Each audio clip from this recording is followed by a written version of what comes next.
What's up, y'all? Welcome to our YouTube channel, Africans Talk Football. Appreciate your guys' continued support. Don't forget to like and subscribe. Thank you. Welcome back to another episode of Africans Talk Football, where we bring you fresh soccer news highlighting the Africans and African Americans who have seen success within the sport. We'll also bring you some news from our favorite teams in the Premier League, as well as inform you on top European leagues and soccer news worldwide. Whether this is your first episode with us or you've been rocking with us from the jump, again, I just want to say thank you to all of our friends and supporters.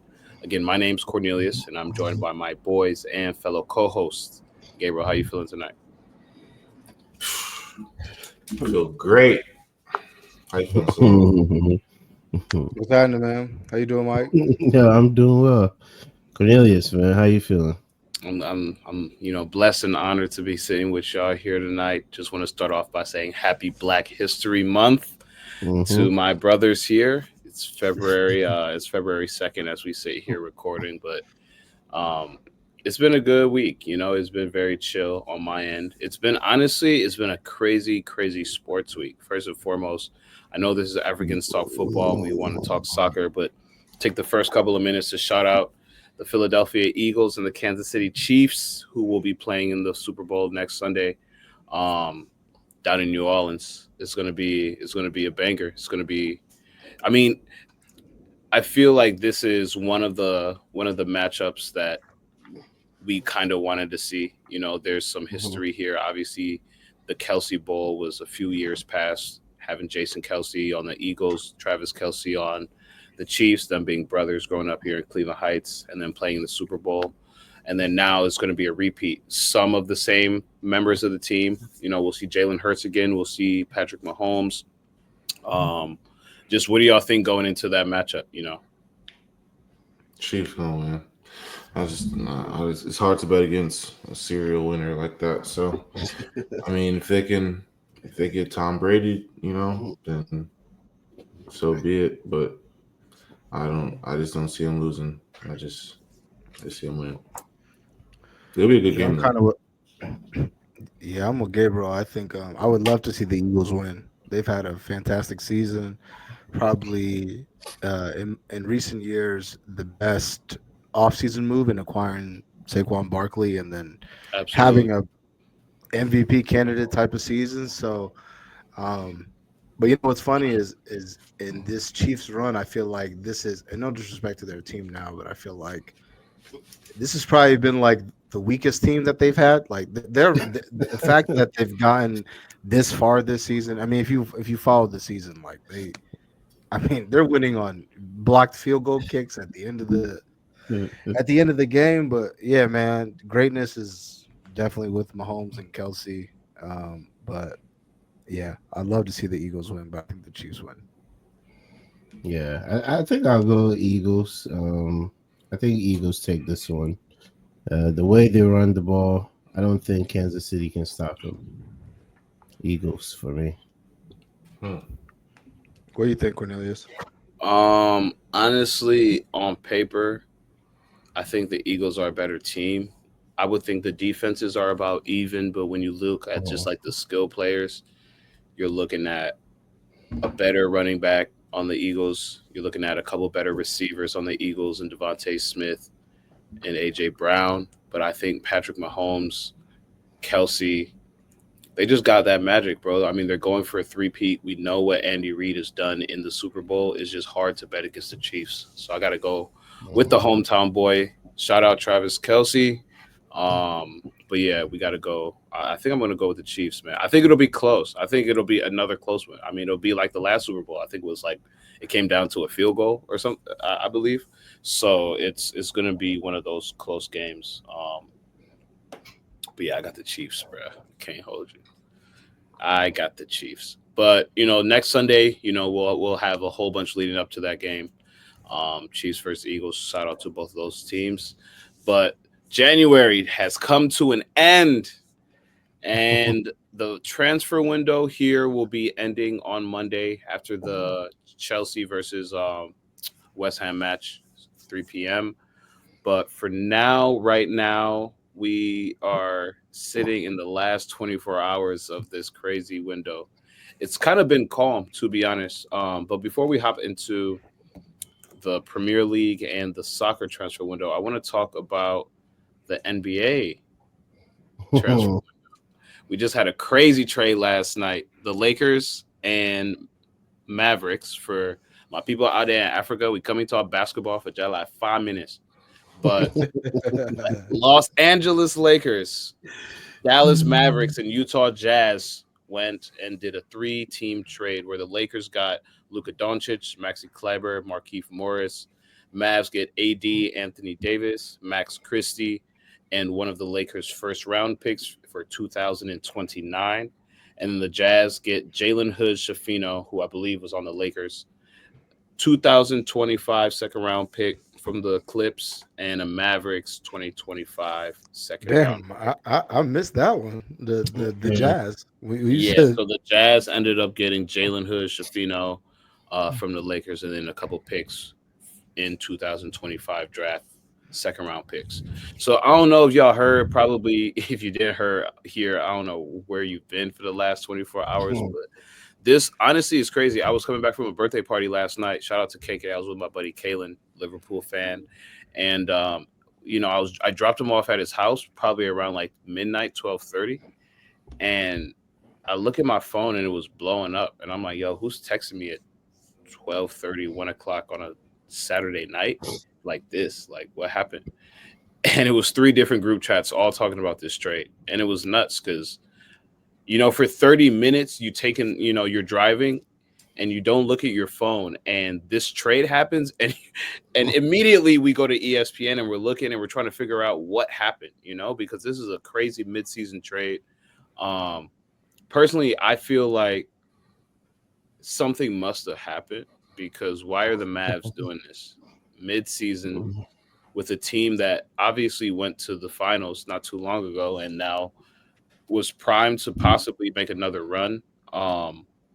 This little Luka was overweight, and they had questions about him going far in the postseason.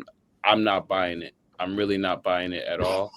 But it's crazy because AD got traded in his sleep, pretty much. Like, he really got traded in his sleep. And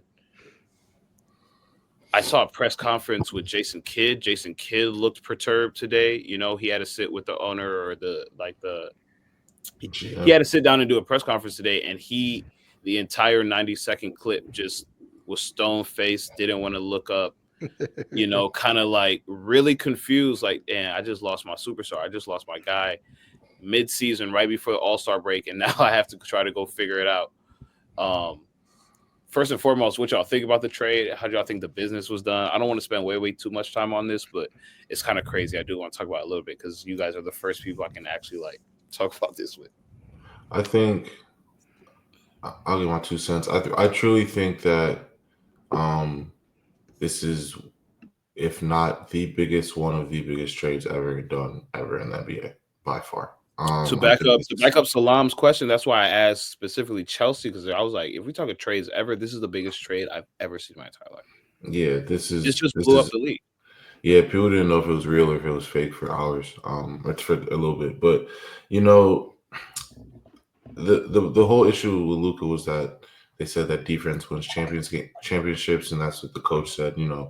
I believe that defense wins, and he's not going to help us defensively. AD's all defensive team, the center third will help them, and I kind of see their point. And for the Lakers, I mean, Lakers always has a blockbuster player that they bank on selling on, and that's Luka for them for the next.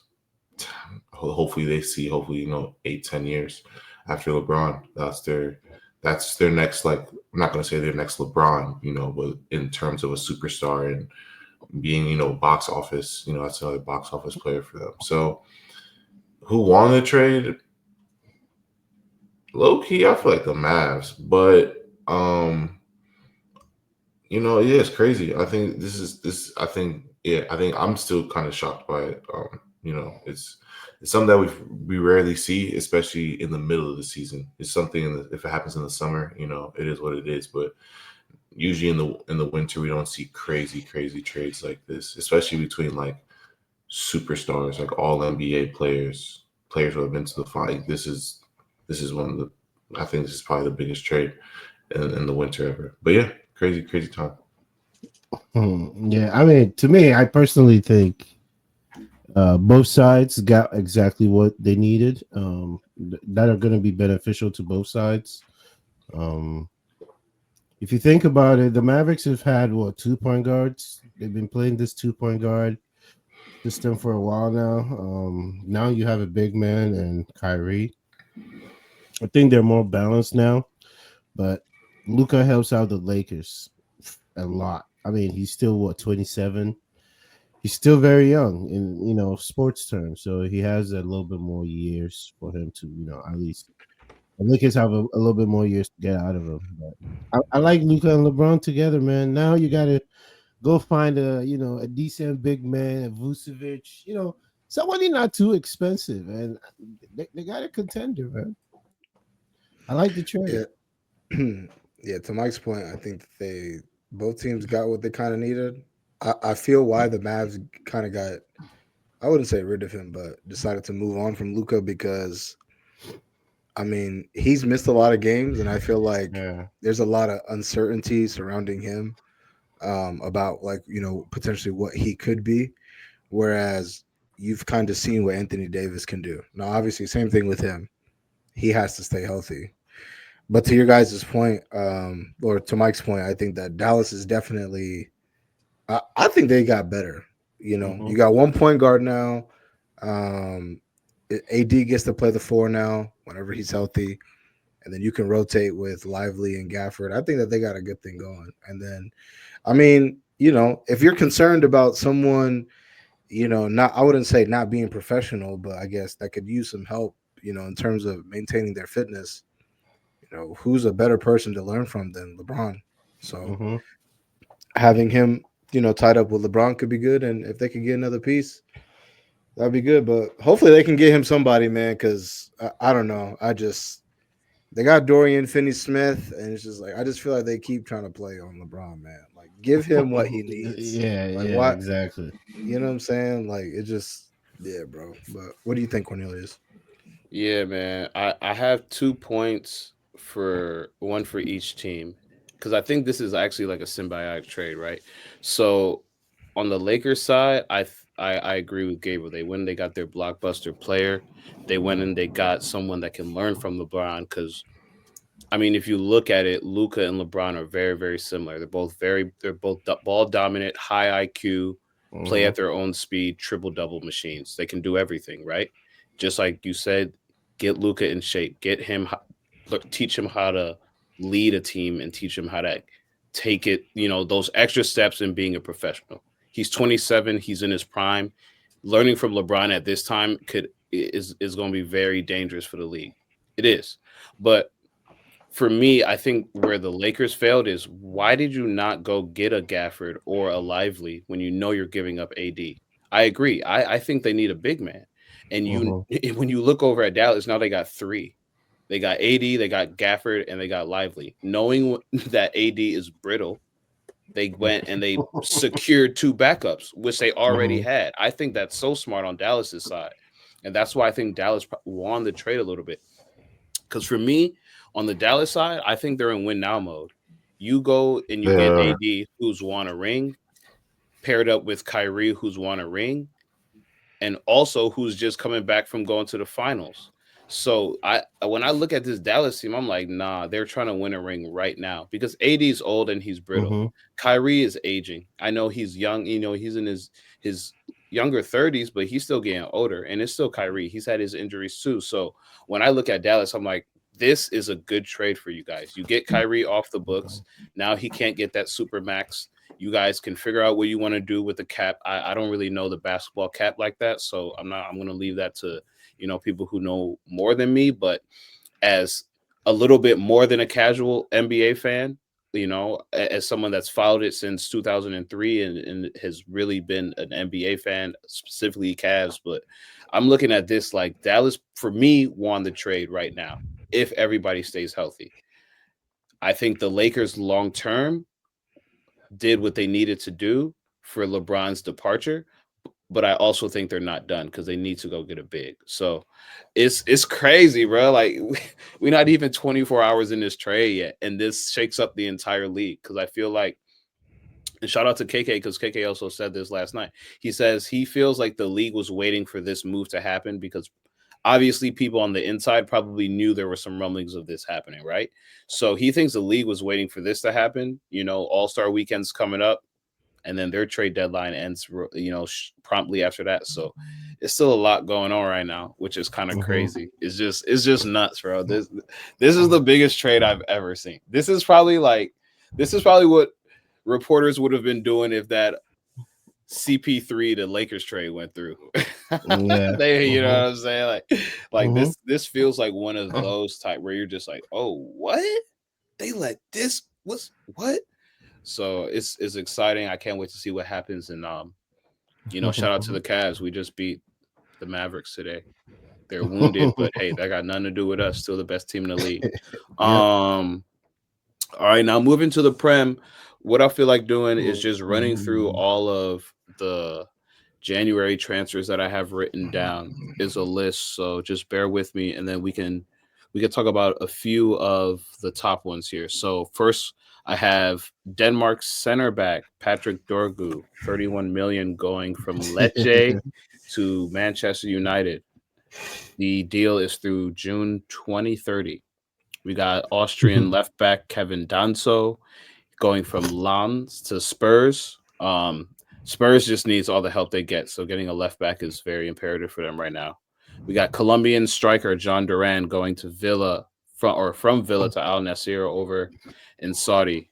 79 million is what Villa is getting for that deal. Big bags. Just crazy business there. Paraguay winger Miguel Amaron going from Newcastle to the MLS. Shout out MLS. It's going to Atlanta Welcome back. United. Welcome back. 13 mil. So it's crazy. I wonder what they sold him for originally because I know it wasn't that. Yeah. So I'm sure they got some good business for that. Dutch midfielder Xavi Simons. He was on PSG this entire time. They finally did the deal over to Leipzig, so it's official. He's now officially on Leipzig. Yeah. Deal is through June of 2027. That deal is for 52 million. So PSG got a little bag for that as well. Argentinian midfielder Emi Buendia is going from Villa to Leverkusen on loan. Paraguayan attacking midfielder Julio and Ciso is going from Brighton to it's going from Brighton to Ipswich on loan. I think Ipswich is doing everything they can right now to stay up in the Prem. Yeah. Obviously, we know that Rashford is going to Villa from Manchester United. Villa also agreed to pay 70% of Rashford's wages, so that's huge. I feel like that was what United wanted to do, just get some of that off their books for real. That's the Duran money. Yeah. They said, you know what, we got a little bit of walking around money. No, I mean, but all jokes aside, 70% of 300K. That's a 350K. That's a lot. That's a lot. They're Yeah. essentially paying 2/3 of that, so that's crazy. Talked about this a little bit before, but Carney Chukwuemeka is going from Chelsea to Dortmund. It's not official, but they've agreed on personal terms. I think he's just got to get his physical and all that. Should be soon. Evan Ferguson is going from Brighton to West Ham. He is also there.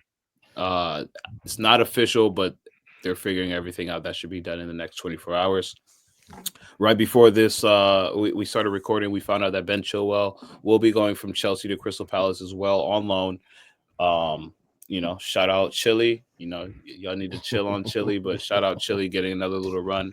I know with this new change in management, it's been tough for him to get some run in the Prem. Obviously, he was dealing with injuries as well, so he needs to go play. I don't feel bad for him, getting this loan deal at all. Italian defensive mid Cesar Casade is going from Chelsea to Torino. He was one of those players that came over when we got the change in ownership and we were just buying players willy-nilly.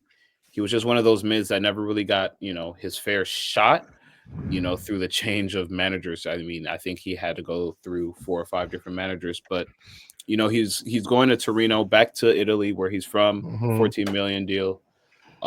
His deal is through June of 2029. Renato Vega also going from Chelsea to Juve on loan, so he's going back to Juve where he came from on loan for right now. Canada midfielder Tajon Buchanan. I don't know if you guys remember Hmm. him, but striker. He was actually at Oh Inter. yeah, I didn't know that, but he's going from Inter to Villarreal on loan. yeah. So Oh, wow. it's good to see him actually get some playing time. I know he was injured for a little bit. I don't know how much time he was getting on Inter. I actually forgot he was over there. Um, and then I saw I saw a few MLS transfers that I wanted to highlight. So the first one is Venezuela striker Kevin Kelsey. 6.2 Yeah. million deal from Shakhtar to FC Cincinnati. Deals through December of 2028. I FC wasn't aware of Cincinnati. who this guy was, but shout out to this Venezuelan striker. Obviously, he's in the CONCACAF being from Venezuela, so we'll see him play. But from Shakhtar, this guy has actually had. I actually looked him up. He looks kind of decent. He's young as well, so Salam, y'all getting a little striker over there in Cincy. Look him up. Yeah, you talking United. about you talking about Densky, the guy from Togo? No, this guy's name is Kevin Kelsey. He's from Venezuela. He's a striker. I thought he was leaving. I thought he was going to Portland. He's back with Cincinnati now. That's what I read, bro. From Oh well, Shakhtar. from Shakhtar. I Uh, maybe he was on loan to Shakhtar and then he's Maybe back he's to the coming back. Cincy. I don't know. We got this guy named Kevin Denke. He's from Togo. He's like that's our big number striker, but it don't matter, man. With the FC Cincinnati, as long as if Acosta's gone, then we're fucked. He's linked to Corinthians, so we'll see. That's crazy. And then Cote d'Ivoire left winger Jonathan Bamba is going from Celta Vigo over to Chicago Fire. Deal Bamba. is yes, sir. Bamba deal is through December 2027. So I want to say shout out to our African brother getting that deal over to Chicago. My man, get a coat. It's cold. It is not warm right now. For sure. So if you're listening or you got people hearing this, get a coat. But yeah, man, those are the January transfers that I was keeping note of that I saw right before we started recording. I don't know if y'all want to talk about any of those or anything that I missed, but as far as January window, I just wanted to open up discussion. How do you feel that your team did, and do you feel like there's any last ditch efforts to get somebody before the window is closed officially? I mean, I guess I'll start. I feel like I should go last because it's going to transition into our team. But No, the I first one, yeah, sorry, go ahead. the first one that I just really wanted to touch on was Marcus Rashford going to Aston Villa. I think that this deal, all jokes aside, I think that this deal is beneficial for both parties. I think him getting a new situation, being in a new environment, will help him if he has any ambitions of making it to the World Cup or back into that England mix. I think leaving United and putting himself in a different situation is good. And for us, as you said, Cornelius, they're covering 70% of that 300 plus K salary a week. So that's good for us. He's off our books. And hopefully that means that we can, you know, hopefully bring someone in by tomorrow. But no, I think that this is a good move for him. I'm very curious to see um how he does there. I think that he'll do well. I think it's a better situation.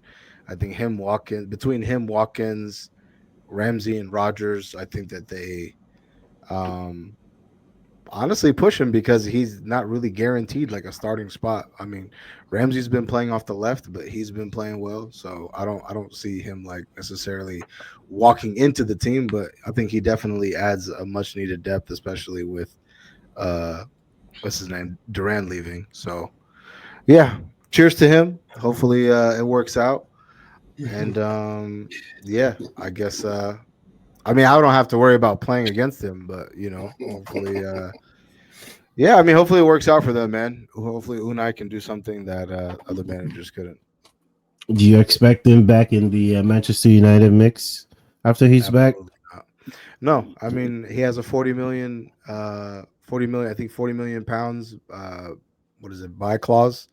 Okay. So which I mean, Oh, so they can buy him after this. they can buy him for 40 million. He's yours. So I think, Jeez. I mean, it's crazy that he's going for 40. I mean, you look at what we sold Sancho for 25, and then we're selling him for 40. It's like it's such a bad business. But Fire sale at this point. It's 40-year-old yeah, I mean, profit though. Academy kid. So it is, and the most important thing is that we have his wages off the book. So going into the summer, mhm. hopefully he leaves, and then hopefully Casemiro leaves as well too. So the only a high earner or the highest earner will be Bruno at that point because Sancho will be gone too. So I mean, I don't see him coming back. I think that this is the end. And like I said a few weeks ago, he, I wouldn't say it's all on him, but he's like, I can't say it's all on him because he's played through injury and all that. But he was just, you're going to look back and be like, man, this guy was one of many players that was just mismanaged and it just didn't work out for whatever reason. Him, Pogba, Lingard, all them guys. But yeah, shout out him, man. Good luck to you and your future endeavors. I'm not really Yeah. bothered.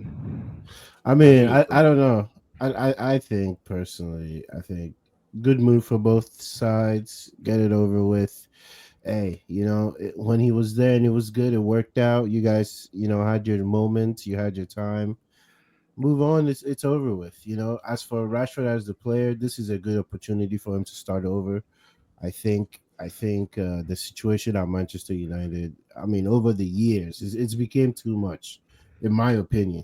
I can't imagine one person having to deal with all of that. Multiple managers. Each manager that leaves, you somehow play a role in it, or somehow accused of or allegedly playing a role in it. And the way you're playing, your body language, all these things that they blame him for. So I think this is a situation where, hey man, this is a start over for you. Prove to everyone now that it was Manchester and not you. So he has a chance to do that, and it's up to him if he's going to show us that okay, it was the situation in Manchester, or if he's actually what everybody's been saying he is. yeah. I'm very happy that we played Villa twice already. I'll just go ahead and say that. I'm happy that we played them twice already and they ruin other people's seasons. Because honestly, I think these signings are very, very good for Villa. They've made some very good decisions over the past couple windows. And yeah, I mean, they have a squad over there. They're Yeah. slowly accumulating and building a squad. Over the past couple windows, they've been very active, at least buying one or two players every window. And they haven't been small guys. These are guys that are going to impact their first team, be important players for Mhm. them. So it'd be interesting to see how Unai Emery, involves all these players, Malin, Rashford. Now they signed to someone else. I feel like maybe I'm missing it, um, but yeah, it's just gonna be Ian Madsen last year. They signed a lot yeah, of. Didn't they get Asensio? yeah Oh Asensio. They, yeah, Asensio too. Yeah, thank Gee, you for bringing I up. forgot. Marcus Asensio. That's what I was gonna say. Marcus Asensio is now there. So in terms of them, they may. I don't think that deal has a buy clause. I think there's no buy clause with it, but Yeah, um, it's just a straight loan. But still, I mean, they're obviously making a push for European football Mm-hmm. um, for this year because they want to stay. Um, and these are players that have a lot of experience that can help in Europe. Not in the Prem, but in Europe and just in their respective Mm-hmm. leagues. They're good players, man. Mm-hmm. So I'm very, very interested to see how Villa end the year because I think they will ruin some people's seasons, 100%. They they definitely got better. They got a lot better. So Yeah.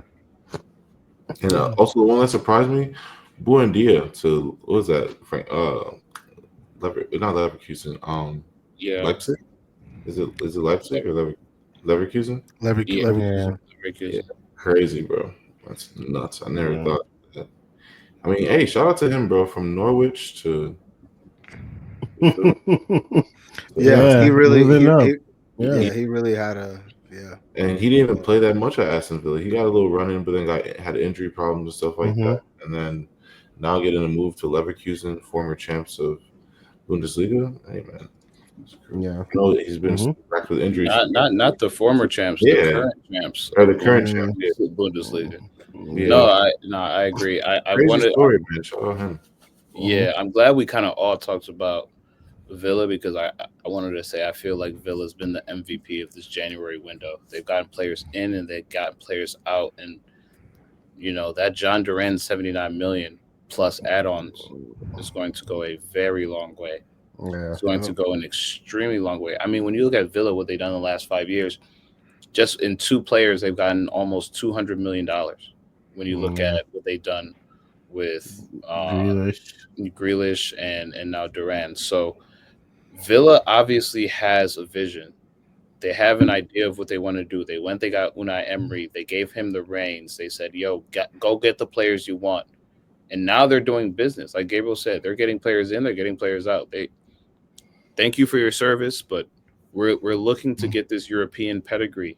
We're looking to be a mainstay in the Prem, and like this kind of leads me into my next question because when we were watching, I'm saying we because I know we were all watching it, but during the Nottingham Forest Brighton match on Saturday morning, they got us waking up at 7 a.m. over here in the United States to watch a 7-0 blowout. I guess it's poetic at some juncture, but watching the Nottingham Forest Brighton match, one of the commentators said, if you're a neutral fan of the Premier League and you see what Nottingham Forest are doing, you want to see something like this. You always want to see the unexpected. He didn't say impartial. He just said if you're a fan of the Premier League. And Hmm. I really thought about that because he was saying that because I'm a fan of the Premier League. You know what I'm saying? So when he said that, I honestly felt him because we've seen stories like Leicester. We've seen Leicester walk through in 2016 and get a prem out of virtually nowhere. And I'm not saying this Nottingham Forest team is about to go get the league, but we're seeing what this Nottingham Forest team has done in the last couple of years, virtually out of nowhere. I mean, I remember being on this podcast and making fun of Anthony Elanga for being transferred to Nottingham Forest from United. We said, "Oh, how the mighty!" You know what I'm saying? Like, look at this kid. He was over at United. He can't get run. Now he's at Forest, and now Forest are top four. And Salam and Gabriel say this a lot. These guys only have to play one game a week. They ain't really think about none but that one game a week. And when that announcer said that quote, it made me think. You if you're a fan of the Prem and you see what Forest are doing, you want to see like you always want to see something like this happen. And I guess if you're a neutral fan, I agree. But personally, when I heard that, my first instinct was like, hell no, bro. Because that personally threatens my spot in the top four. Hmm. And the first thing I wrote down, because I have notes, like I wrote down these notes. I said, I believe this puts pressure on teams like United, Chelsea, Spurs, Newcastle, and Arsenal. Why? Because we have history in the Prem. There used to be a top six, and we've been saying this for years on this podcast, but I officially want to abolish the top six because, like I said last week, Tottenham never deserved to be there, and right now United is trash.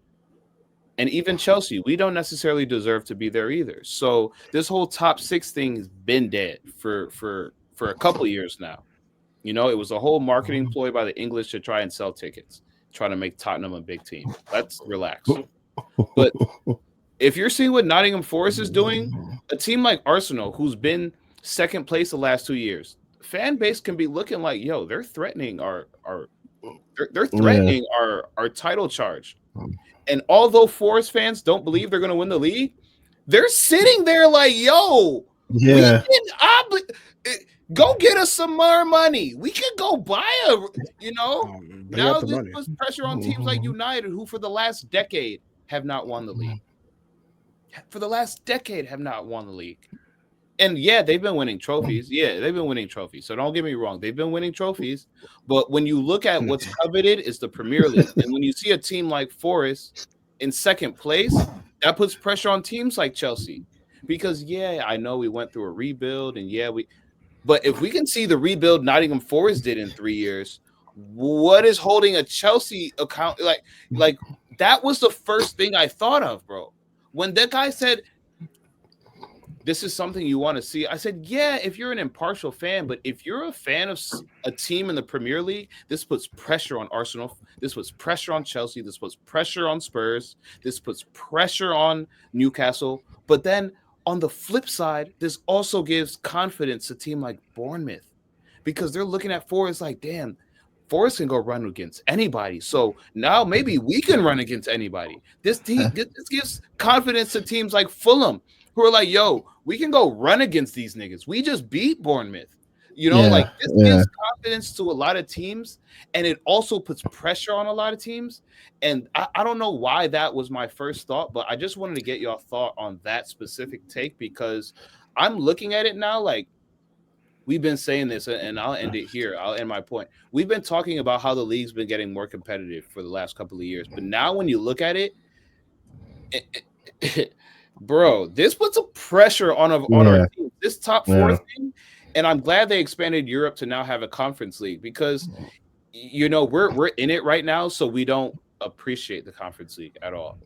But the same way we feel about Europa leagues, we're kind of looking at Europa leagues like, yo, like Europas are kind of like almost a big trophy now. You know what I mean? Because Europe's getting more competitive. The teams that get in the top yeah. four are very Hmm. coveted. And now that our leagues are getting more competitive, we might see a Forest, we might see a Newcastle, we might see a Fulham in Champions League, and we might be in Europe, but be in a conference league and just have to deal with it. Like, damn, like that should be us, but it's not us. So let me go win on Thursday. You feel me? Like, I like how like that No, quote. How does that make y'all feel as teams that aspire to win the league and see that's a Forest good in point. second place? That's a good point you made. I think naturally that's what I think all of us, based on the teams we support, that's the mentality we would have. But my point, I want to point this out to all the people that they make it like it's a bad thing to go out and shop and buy your needs. I mean, I'm sorry. This is what the business is. I've been trying to tell people, if you need somebody, you now you just got to go get them. Because the way the league is now does not permit you to sit around and wait for a young guy to develop and wait for that position. It just doesn't work like that anymore. Sometimes you just got to go out there and be aggressive and buy what you need. And I think in the last couple of seasons, that's what we've seen Nottingham Forest do. They've just went out there and were like, hey, we're going to get whoever we need at whatever cost that we can afford and build this team as quickly as possible as we can. They did that. They were able to fight to stay, and then they didn't stop there. They kept going, adding more guys, making sure that they're strengthening in the right positions, and now we're seeing the fruits of their labor. I mean, it's I'm not saying that, oh, it's not good to develop. It's good to develop. Like, you have a system where you're bringing guys through as you buy as well. You have to mix those things up. It's not like back in the day where you can just wait till somebody develops and then you bring him in, because the league is competitive by the year, actually even by the month, you would say, really. Like, it is constantly changing and evolving. And if you're gonna wait to sit to, oh, I'm gonna wait till this guy fully develops, then nah, it's gonna go past you. And I think, what do you call it? Nottingham Forest has given us a very good example of, just invest, go all in, man, go all in. You just never know, you never know. Yeah, I don't know. Yeah, I don't know how do I want to articulate this. I don't. I don't really. Yes, it's good for our league. I would say this. It's good for the league. I think it's good for the teams that come in to not be so bad. Like, it's not fun when you go against a team you just. I mean, sometimes it is good to just have a team that you know you're going to beat 5-0, because sometimes you need those 3 points. Like, sometimes you just need them. Yeah. Is a guaranteed three. Sometimes is needed, but I think as fans of the game, we can all say that we do like more competitive matches for our clubs. But for the landscape of these teams, I just want to see how sustainable it is. And yes, we're seeing these teams get better, but we've seen a lot of teams get better and get worse Hmm. after time, over ownership and just no, just different things throughout their tenure in the Prem or maybe going back down to the Championship. So I think it is cool to see the like Villa come back or be in this position. I don't think Villa's really ever been in this position. Not I mean not my lifetime at least. So like Villa, Brighton getting European football, all that's good and dandy, and it's good to see the state of the league get better and better, but it's all relative because as those teams get more money, it only means the top teams are also getting a lot more money too for the players that they have because they're on the top teams and the top players for a reason. So, uh, we are seeing a gap being closed, Hmm. for sure. There is a gap that's being closed, but at least for my team, I still don't look at these teams as so like super threatening. So I, it's cool to see them getting better, but are they going to be threatening?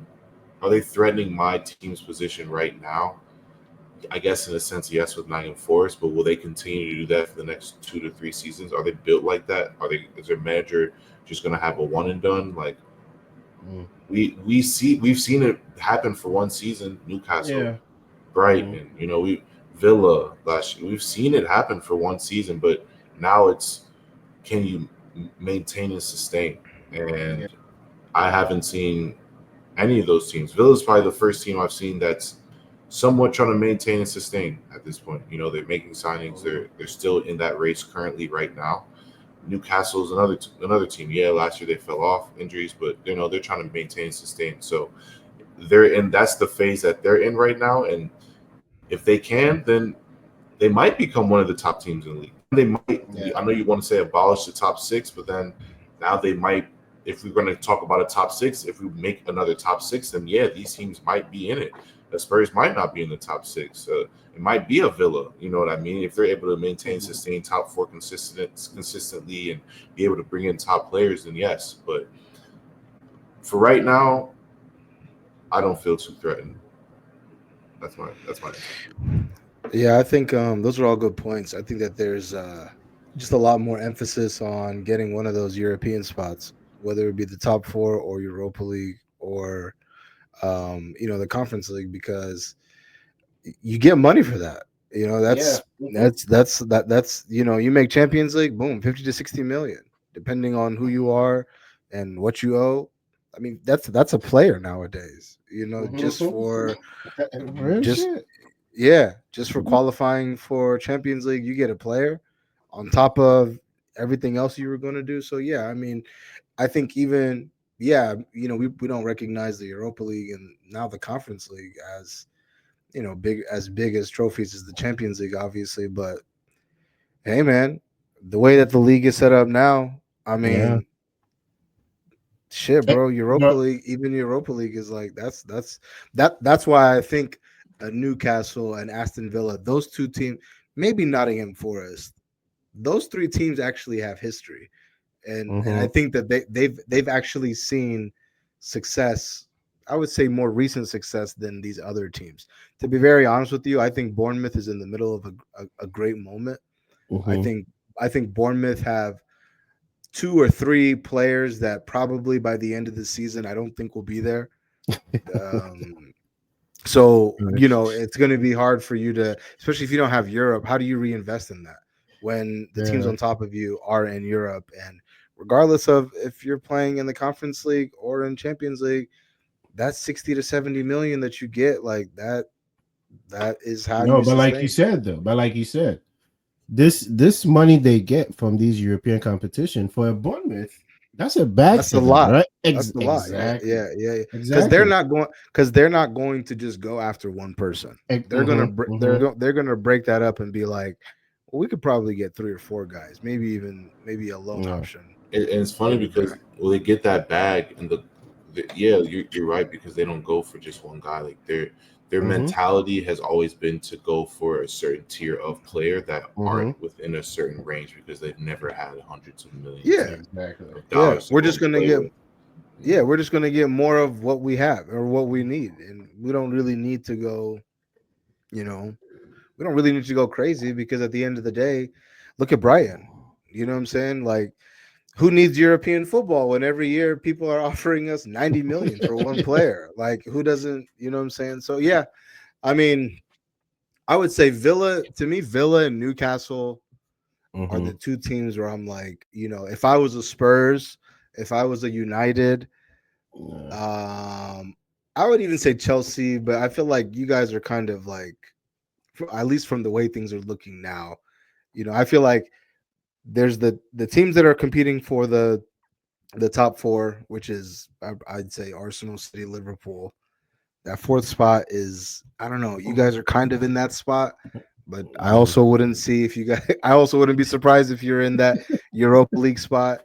And then there's everybody else fighting for that No, that's that fair. last Mhm. European. You know what I'm saying? So Yeah. it's the money. You gotta play the game. So Yeah. I mean, No, Uh, I think you all brought up really, really good points. Mike, I like how you said, it just makes sense to go spend sometimes. I mean, if mhm. and I got if you look at Nottingham Forest, they're owned by the same people that owned Olympiacos. They're Mhm. Greek. They're Greek owners, so they know the football business.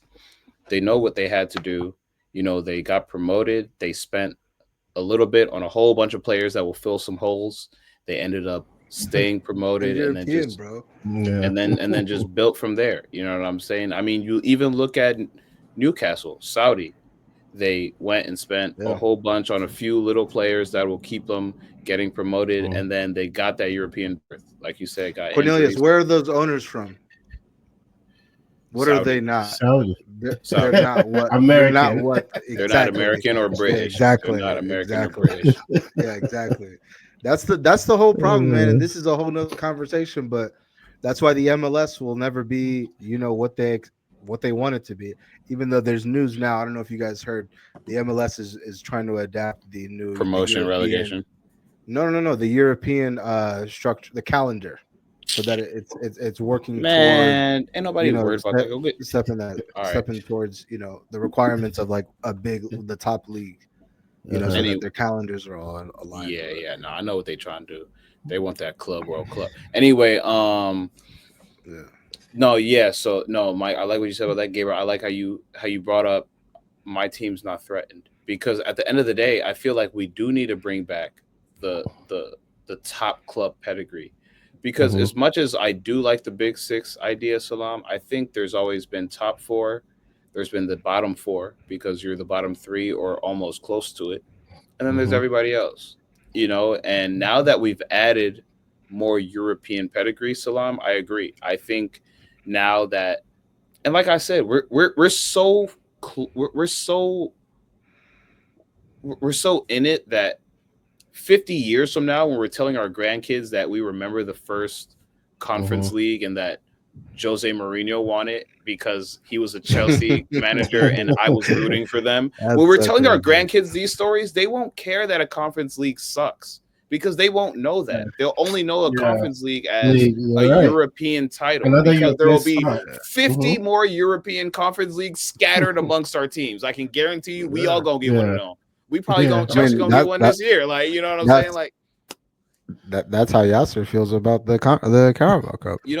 but at the end of the day, it all gets watered down, and we're looking at it and we're not giving it any merit because to us there's no merit there. But at the end of the day, I just thought it was interesting hearing that because my first thought when I heard that was, yeah, you fair weather fans can be okay with getting all these little cool games, but at the end of the day, I want trophies and I want the Mhm. big ones. So for me, I feel threatened. He was like, "Oh, you must think it's fascinating seeing Forrest just go and gallivant into second place." Yeah, And I'm like, "Bro, I will smack Forrest, bro. No, I will punch a long in the face." Oh, like, no, Nah, I ain't saying that nah. for real, but that's how I felt, and so I truly just want to see how you guys felt about that. And I think you guys all took different takes than me, but I really agree with everything y'all said. I think it makes the league better and it makes world football better. Absolutely. I Absolutely. remember back in 2020, we thought that football was at a bad place and that there were no more superstars. And I remember Salam kind of being like, "Yeah, Haaland and Mbappe are it," and we're kind of seeing that Slowly. the Mhm. game is different for sure, but is starting to get better. I think, even with VAR messing everything up, And even with United once being Yeah, a bro. big club and now The, being a not I so don't big know. club, you know. I still don't think I don't really want to. We can have a whole episode on this, but like, I still don't think like when I look across Europe. No disrespect, it's just not the same. I used to look across Europe back in. I don't know. I know I sound like an old head, just being like, oh, in my day, bro. I used to be like, yo, and just in England alone, it's like Mm-hmm. you have Drogba here, you have Lampard here, you have Gerrard here. You know what I'm saying? And then it's like over there, it's like you have Del Piero over there. You have this Mm-hmm. person over there. Zlatan is at AC Milan. Like every team is like, wow. It's like Mm-hmm. if I were to ask you, no, no, I'll just say Yeah, no. Like we if don't I have were to to, go there now, but I know why you're feeling that way because I also feel that way, and I think a lot of it has to do with the fact that one, we're getting older, so a lot of these guys that we used to look up to are now younger than us. You know, like a lot of these guys when we were 6, 7, 8, 10, yeah, 11, but they're not 12. as good, bro. I know, Yeah, I like hear you, bro. I hear you, Yamal bro. is the only person where I'm like, wow, this guy, he's Mm-hmm. doing some shit that I feel like I've I hear you. like, I hear you know you. what I'm Yeah. saying? And I think the second part is, well, to go back to my first point, you know, we used to romanticize these guys because everything they did or that we were watching them do, we couldn't do, or like we were seeing for the first time, and like a lot of those moments that were fortifying us were, you know, like these big moments. And I'm not saying that the level of the game hasn't dropped because I do think it's dropped. The average player is like technically better, but as far as like these players that can go above and beyond, we don't have any of those. We don't have as much as those, let me Yeah. say. But Yeah. what I do think that is kind of hindering our love for the game is that the teams we support haven't been great. They haven't been great. And when I look Yeah. at United, you know, not to segue into your team, but to segue into your team, y'all haven't been great, bro. And I know you were supposed to get a new manager and we're supposed to see some sort of Bounce. change. It's not, I wouldn't even say a bounce for real, but some sort of change. You feel me? And we've seen ups, we've seen downs, a lot more downs than ups. There's not a lot going on this January, and now we're at, you know, we're in February, and you have to look forward to, Oh, you know, Europa League, which you guys are doing very well in, Yeah.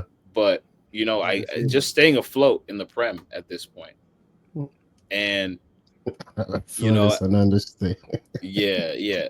To me, I won't even talk much about the game. I'll let you get into the game, but the one thing I feel like we need to harp on is that both of the goals were consequence of your defenders getting dunked on today. And if Yeah. Ruben Emmerich cannot fix that next year, you guys will continue to leak goals off set pieces. It's honestly abhorrent at this point. Like, bro, both goals The were second off one set is pieces. just one pass. Took out like five guys. Yeah, because Woo. of one person was not just aware of what was going on. Coincidentally, the slowest person, is Yeah. holding everybody on side, because the person that the side of the ball was on, Euro, the person facing the ball, Hmm. he 100% was like, he's behind me, we're good, this is offsides, we got this handled. Yeah. But no, brother, you have to look over to your right and see Yeah. that Harry Hmm. Maguire is still huffing and puffing while he's walking back up to the line. But no, I mean, Uh, Cornelius, if you don't have anything, because No, I that agree was with good. you. I think, we have to address our issues in the back. But obviously, you know, I decided to put the glasses on today. I told Cornelius,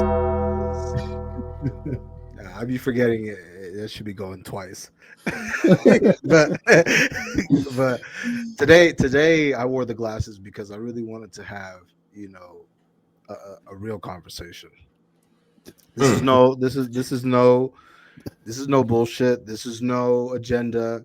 This is I want to have a real conversation. okay. The first place where I want to start is this. I really want to see this manager do well. I think I said it last week. He is one of the few authentic pieces that we have to this club, to this team, because he's just not tainted with the toxicity that is obviously prevalent and is going around at Old Trafford. No, I'm not trying to be funny. I'm being dead serious. He is one of the realest things about our club. I have that faith in the manager, and I want him to do well. But and I know some of the circumstances haven't been ideal. You had to deal with this. Your highest paid player isn't even being productive. Not, I guess, showing up in the manner that you expect your players to show up. But man, some of your decisions, I can't even defend you because it's like, I know a lot of people will say, "Oh, he left two of his strikers on the bench." That wasn't even my problem today. My problem today wasn't even the fact that, um, and when I say my problem, I mean my problem with Amarim. My problem with Amarim's decision with starting both Xerxes and Hoyland on the bench was not an issue because they're not productive. So in terms of production, we're not really missing anything. Yeah. I would actually say for the first 10 minutes, we actually looked more fluid. We had four midfielders plus Garnacho in there. We created chances. Kobe hit the post. If he makes that goal and we walk away 1-0 up at halftime, maybe there's a different narrative around this conversation. But my thing is this: you are showing something that previous managers have done before in your spot, which is accommodating players that, quite frankly, don't need accommodation at all. The fact you go out of your way to drop Rashford and to do all this stuff. Okay, stick with your guns. Okay, you want to play a certain way. Okay, you don't like the way that he carries himself. Okay, drop him. Whatever. You did that with Garnacho the first two games. Now you brought him back in because you started to, I guess, like what you saw in training after you said what you had to say. But for you to start Kobe Mainu at the 9, when just less than 72 hours prior to that, he probably had his best game under you against when we played. Shout out to FCSB in Bucharest. Shout out to Romania. Shout out to them. Goal and an assist. Looked night and day, so much better in the 10. That just happened on Thursday. Instead of rewarding him with another opportunity to play in that same position, you accommodate someone like Bruno, which he's the captain. Okay, he has to play. I even appreciate the fact that you humbly admitted that you playing him where you were playing him in that 10 spot was wrong because you started to put him back with Ugarte.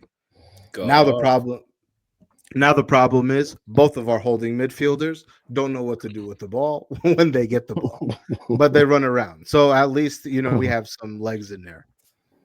But for you to watch that game today, for you not to take Garnacho out is unbelievable. I just feel like, again, we've seen this with previous managers, and this favoritism and this, I don't know. It's like you show this energy and you show this like bravado almost with certain players, but when obvious players are not playing well, it's like you can't make the correct decision in taking them off. So for me today, again, I don't even think that the problem of starting both strikers on the bench was an issue. I just would like for him, specifically Kobe, to understand like where he fits in this puzzle, because I'm afraid that he's going to be someone that, if he doesn't figure out where he fits into this system, could potentially leave. And this is one of the most talented players to come out of this academy. He's best served right behind the striker. He showed you that. If you have to move Ahmad Diallo to the right wing back, so be it. Because we don't have anybody else there. But for me, I think, again, for you to play Garnacho as long as you did today, criminal. I hope that somehow by the grace of God, someone comes in with a Chelsea comes in with a 60 million pound bid, and he's off our books. So are you putting this loss on him today on No, no, you no, guys on him? no, no, no. I want to put that on him just Okay. for the fact of like it just seems as if like some of these easy decisions they're not easy decisions. Why is it that like when I open the phone, the what I'm not even surprised. I see Kobe Mainu as the nine. Kobe Mainu as the nine. Like we've seen Bruno play as a false nine. We Garnacho is closer to a striker than Mainu is closer to a to to to to an attacker in that position. So why play someone like that, like out of position? Like, why are you so okay with that? You already do that with Maserati and Delo on as wingbacks, and we don't really threaten with them. Delo, people just leave him open because they know he's not going to do shit all game. So it's like we already have so many players playing out of position.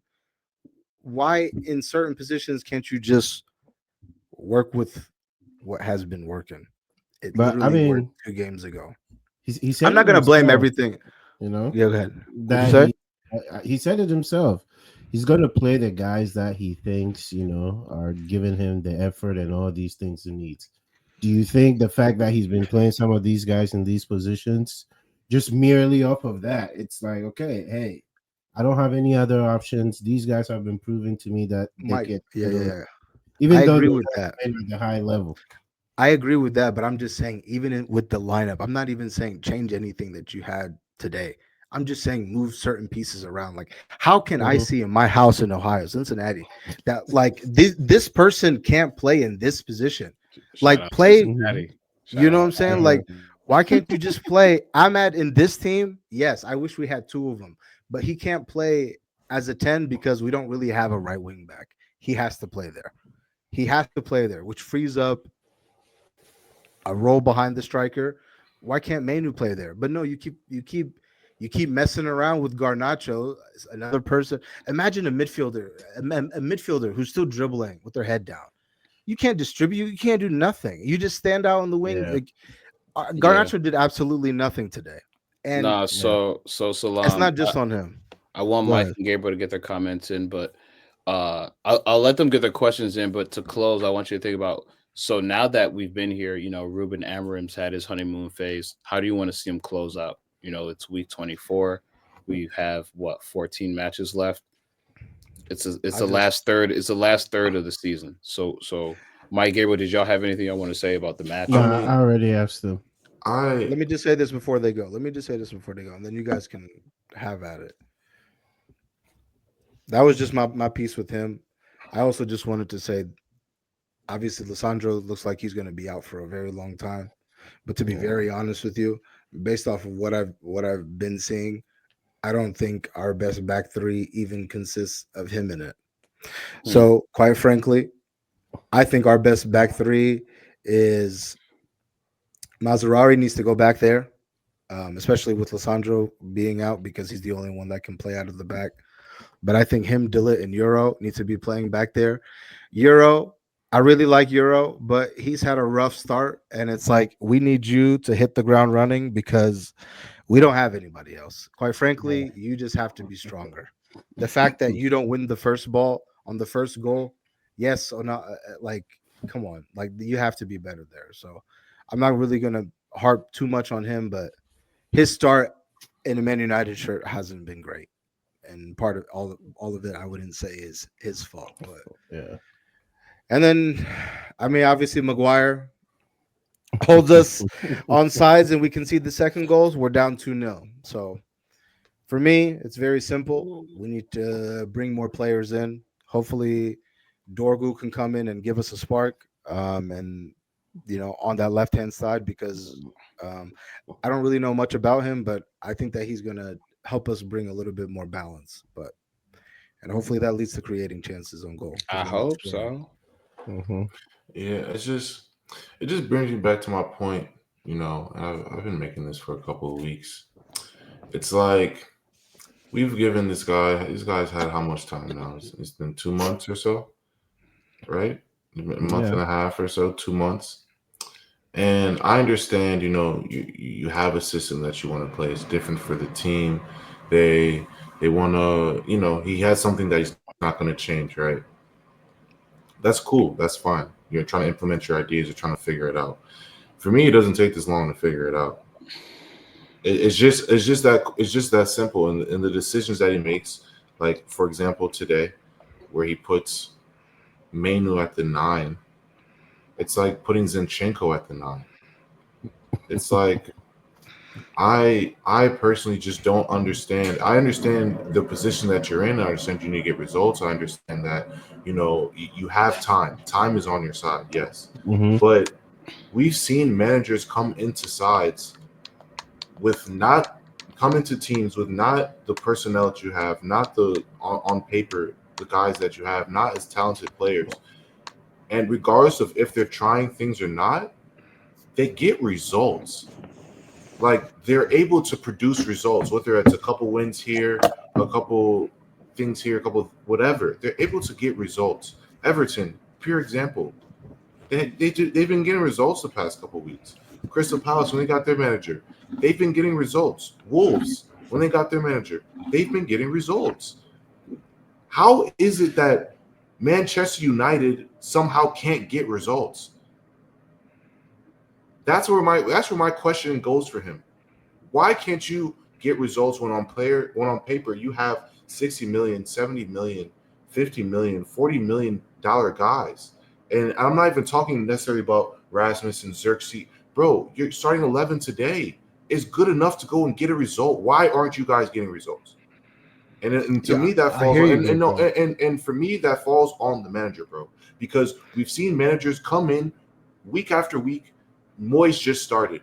Graham Potter's about to start. Not saying that's going to get a win, but or this week, but I'm just saying we've seen managers come in and within 2 weeks, a week, that first week that they start, they get a result. Even the Southampton manager came in and got a dub recently. Fam. How come No, I hear United you, can't bro. get results, bro? That's my issue. And you can say all these things about it's a project and it takes time, bro. All these other teams are on projects and it takes time for them too, but they're able to get results. It doesn't. I hear you. It blows my mind, bro. It really does blow my mind, and that's Okay, we why agree. for me, like I don't. I question this guy's managerial skills. I'm not even trying to be funny. I'm questioning them because I've seen other guys come in and get results and you can't do it. So why can't you do it? You have the players. You have the players to go get results against the Crystal Palace, against all these other sides. You have the guys to do it. So why aren't you doing it? Is this that simple? To But me, it's like, that can you simple. blame? I hear you. I hear you. Like a Yes, lot of I'm people yes, I'm have. blaming I've I'm been blaming worried. all of them. So But like, but yeah, but like, but your players also have to do their part though too. Like in terms of execution, we're not executing, bro. Like we haven't but been executing, Salam, and that's not on. why But don't Bruno your players missing. have the You why see don't the Bruno players like have his the miss. confidence? Why That's don't your our players have the captain. pedigree? Why don't the players? That's Listen the to what you're manager's asking. job to get them going. That's the Yeah, that's the bro. manager's Not with job this. to Not with how this lot. Not with so this lot. Man. but Not with okay this lot, bro. so then Ruben so then if you're saying not with this lot, then Ruben isn't the guy to get them going either. Then get No, Ruben out but and get Gabriel. another manager then, But because at Gabriel. this point, Okay. well, how can a Southampton manager Nah, go it's too get them early for one all out of that. two It's too dubs? early to get a How guy Yeah. out when he how hasn't been can here some of six these guys months. go get dubs in other places and Ruben is what 2 wins in 12? Yeah, Bro, I don't care what that's unacceptable anywhere. I don't care if you're in the dude. championship. I don't care if you're in the North League One of English football. That's unacceptable, bro. We And talked it's about your having. job to get players going in your system. You've had 2 months with this system. Why have you only gotten at He most didn't. 2 wins? He didn't even get a manager bounce. Isn't that so reflective on the players? Like, you would think that like all the I hear you. All the teams that you're saying, Everton had a manager bounce. Wolves had a manager. Didn't they get a new Mhm, manager? Like, mhm. look at them, and it's Hey, like, bro, your man's went to Leicester, Van Nistelrooy, Mhm. bro. manager bounce. Even the first game, Results. they got up for it. The first game you saw us, I was like, yo, they can't even get up for like, you know what I'm saying. So I'm like, damn. So are you telling me? I hear you Yeah. in terms of like I don't agree with all his decisions. That's what I started my piece with. But I also just feel like the players have to do their part though too. Like you, Bruno, not finishing your chance. Like you hit it right at the keeper. Euro, you not winning the ball out of the air. Maguire, you holding the person onside the way you are. He's not telling you to do that. I just feel like fundamental, like in terms of execution, we have to be better. Yes, he I has a agree. play to play, but Hmm. my God, bro, like Nah, you I, got I agree with Gabriel in the aspect of, you have to get results. You have no. to I figure hear a him. way We to get have to. results. I agree with that. But then the second part of this conversation that I just can't agree with is the fact that, Gabriel, we've been watching Manchester United with Ten Hag, without Ten Hag, and then with this guy. It all looks the same. I can't tell you any point in the season where I'm like, oh, Amarin came in and it looks different. And it just doesn't. And my only thing, I can just look at the players. I can just look at the players because it's like, you looked like this under Ten Hag, and you still look like this under this guy. I mean, I think United needs a big overhaul of their whole squad, because the squad ain't it. Because the fact that you go to Fulham and you leave with 3 points, it's crazy to me to come home and lose to what do you call Crystal Palace. Like It's unacceptable. Like, it's you have to get a result in that game. I completely understand, but I hold the players more accountable than the manager, because how, as a player, you can go to Fulham and be okay with, you get the win there and come home and not want to win this game against Crystal Palace. Like, it's shocking to me. Like, that's why I said in the group chat, this is, if I'm a United fan, this is a tough loss to swallow. Like, this is a tough Yeah, one, it's a because tough one. you went to Fulham and got all 3 points, and you're at home and you can't beat Crystal Palace. Wow. Yeah, But I, it's hard I to hear put I this on hear the you. manager for me. But this players just, they just haven't done it. They haven't done it at all no, year, regardless of the manager. It's been the same. I hear you. I think that's a good place to end it there. I don't know who to put the blame on personally, but for me, Amarim's been there, like we said, 2 months. I'm not going to say this is on him completely, but at the end of the day, I've seen managers get their teams up for matches. What I Where I will shoot him some bail is they're doing okay in the Europa League. I mean, top three, top four, they've Yeah. secured their spot in the top eight, which means they're not in the Undefeated. next round of knockout stages. They get a little bit of rest. Hmm. So for them, Salam has said this time in and time again. When we get a new manager, we don't do well in the league, but in these tournaments, we get up for these one-off matches. So for right now, I know it looks like all doom and gloom, but I'm not ready to throw in the towel on Amarim. I don't. I think it's way too early. Like it's way too early. We Yeah. gave Ange Yeah. Postecoglou more time, and so Hmm. let's give this guy at least let him get through this 6 months. It's going to be bad. Hmm.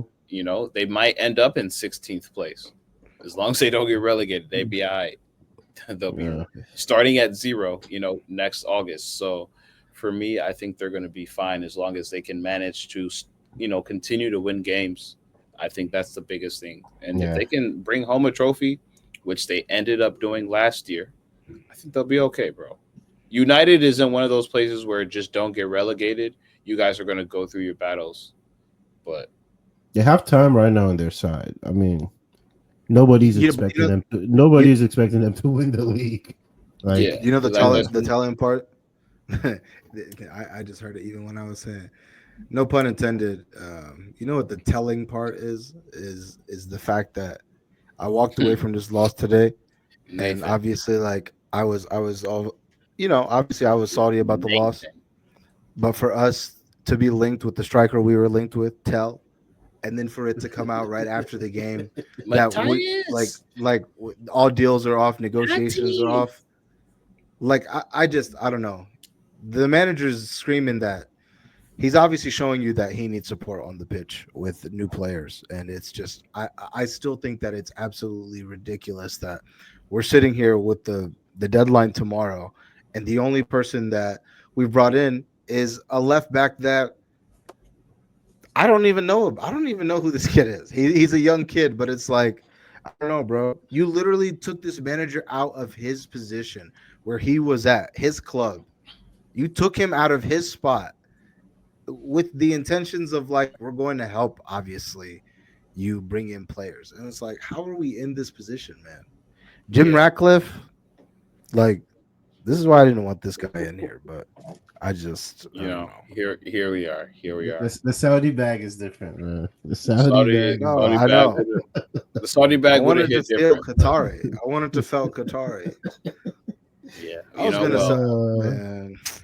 well, for now you have to deal with what you got, and hopefully you guys can make a move in this last 24 hours to maybe possibly bring in a player, but who knows what'll happen. But like I said, is if you guys can continue to win games in these one-off tournaments, hopefully bring in a Europa League, I think that'll keep the fans happy until Rumen can get a full summer with these guys, bring his people in, and then hopefully you guys start off 2025 with a fresh squad ready to go actually attack, the league. But mhm.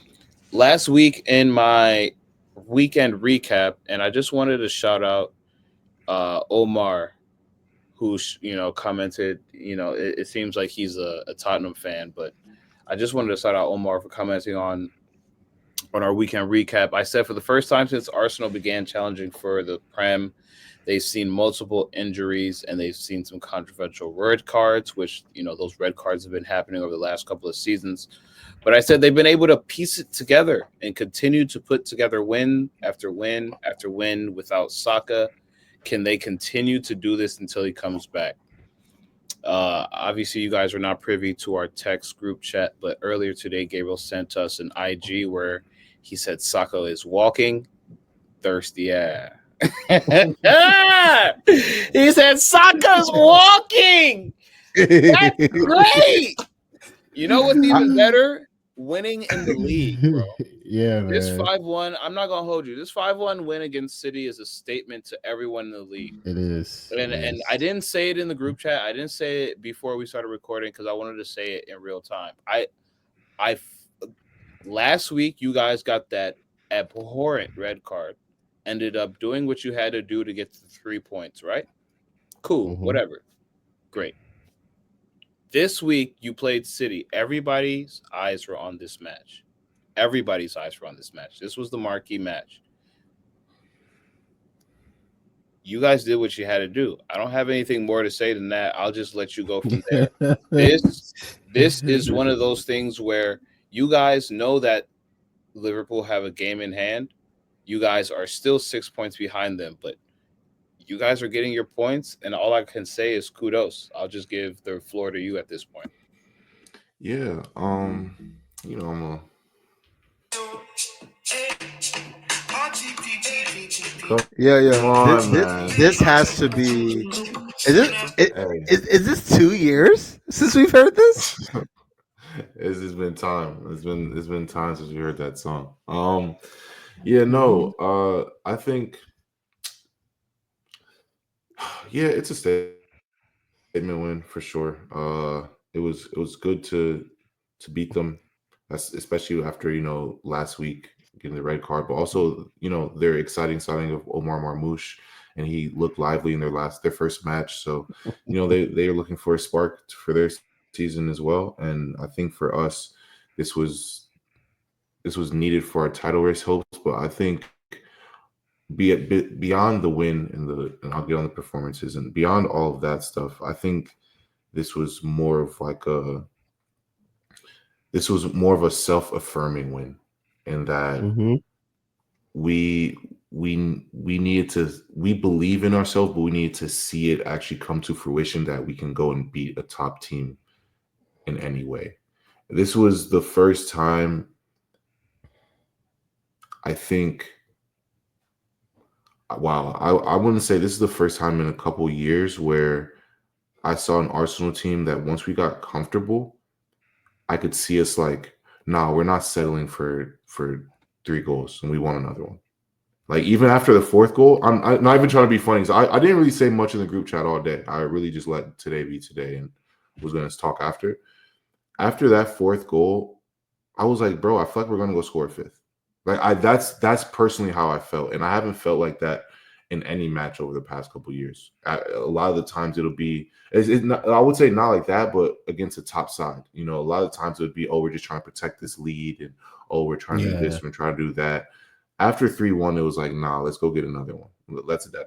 Oh, let's Waniri coming on. Oh, let's go get another one. So it was really good to see that all come to fruition. It was a great team win. I don't think we had one player really play poorly. I think everyone held their own. I think yes, we have moments in the match where guys can be better in this pass and that pass, but all in all, I think everyone played to their max potential. If I'm being completely honest, you can go to Kai Havertz and say, he missed a wide open chance, and he did. And I mean, that just speaks more to what I preach every week. We need a 9. We need a 9. We need a 9. But even with that, he was able to provide the first assist to Odegaard, which thank you, Odegaard, for entering the chat. I don't know the last time you scored, but thank you for providing a big goal for us today in the early stages of the match. And Kai Havertz, yes, he missed, but he got that assist. He ended up getting us, I think it was our 4th goal. Yeah, ended up getting our 4th goal today. And those are moments that we need. Those are things that we need. We need you to Talk about self-affirming. those are believe in yourself to, I messed up, but I can go and get another goal. Or get a goal and help us in some way. So, top performances from everyone today. David Raya, I can't speak highly enough of you, and Raya, I trust. He had 2 massive saves today that kept us in the match. I mean, the biggest one was that header from Guardiola. Amazing save. And Partey and Rice, man. 10 out of 10s today, both of them. 10 out of 10s, bro. Really, really saw what this partnership can be consistently. This is, I don't know. This is a great. It was a great day. It was a great day for us. So I'm really just happy with the win. And I mean, obviously 5 goals is great. Get some goal differential back. But for my biggest thing was we needed to see that for ourselves. And now that we saw it for ourselves, it gives us a confidence. Maybe not like necessarily a newfound confidence, but reminded us of the confidence that we should have as a club, and hopefully can get us some good results coming down the line. I mean, we do play Forrest soon. We play Newcastle next week, but yeah, in the League Cup. But hopefully it'll propel us to go on we're on a run right now, but hopefully it'll propel us to even extend that run even further. A big match like that gives us an extra confidence. So hopefully, we can just continue with these results. And the league isn't won in one match. It isn't won in one day, 1 week. As long as we just continue to chip away at these points, it'll be great. And I'll say this, and I've thought about this for some time, but a lot of people don't know we played Liverpool at Liverpool May 10th, 3rd to last match of the season this year. And I'll wholeheartedly say this: if we're 5 to 6 points off top come that match, and if we end up winning that match, like the league is there. Like we're very much still in the title race if we're 6 points off by the time that match comes. Very, very much so. So we just have to keep chipping away, and hopefully some teams do us some favor. Liverpool has some tough matches coming up. They do play City away as well. City, of course, is going to want to come with a newfound focus after this big loss. They haven't lost this big in a while, so they're going to have a newfound focus. They have Madrid coming up in Champions League, so they're going to need to play well. But Liverpool have some tough matches away from home, and not to say that we don't either. But we just keep picking away. But great statement win from the boys. Lewis Skelly, glad you can get your first goal in an Arsenal shirt. Big goal, big performance. Great performances from everyone that came on. So this celebration, bro, I would have ran to the touchline and just stood there. That's exactly what he should have done, man. I'm kind of salty. He did the holler. I would have run because Anthony Taylor was the fourth official. Nah, man, you let right there. You let the player do whatever they got to do in that point in time, whatever his emotions felt. Because Mike, I feel you, but you know, before the game there was some bullshit Yeah. about how Haaland always talking shit. Oh yeah, Because you know. after that goal, you saw they showed the replay of Gabriel going in his ear like, Hmm. yeah, Yeah. bro. There's that flair. There's there's a new rivalry where Arsenal and Hmm. Haaland slash City have this thing because Hmm. ever since Haaland's come to City, Arsenal has been second place by that much. Yeah. By that much, Arsenal's been second place. And Hmm. so these Yeah. teams really got beef that we don't understand. You know what I'm saying? This is like a new beef. Hmm. This this Yeah. Yeah. this City Arsenal beef Hmm. is new to the Prem. But Hmm. you know that these young guys come in and they They, hate they, City. yeah. So for Lewis Yeah. Skelly, I fully understood why he did that. I mean, Hmm. and Hmm. honestly, it was towards the Holland comment the last time that we played. He was like, "Who the f are you?" When Skelly went up on him, and he was like pushing me. Who are you, bro? Who are you? So, I'm telling I you, think it was there's perfectly that new beef. fitting to kind of get that Pause. not game Yeah. sealing goal, but um Yeah. yeah, I mean, come to on, kind guys. of to push us away. To So kill the yeah, it game. was Yeah. Let yeah them to know. kind of kill the game in a sense.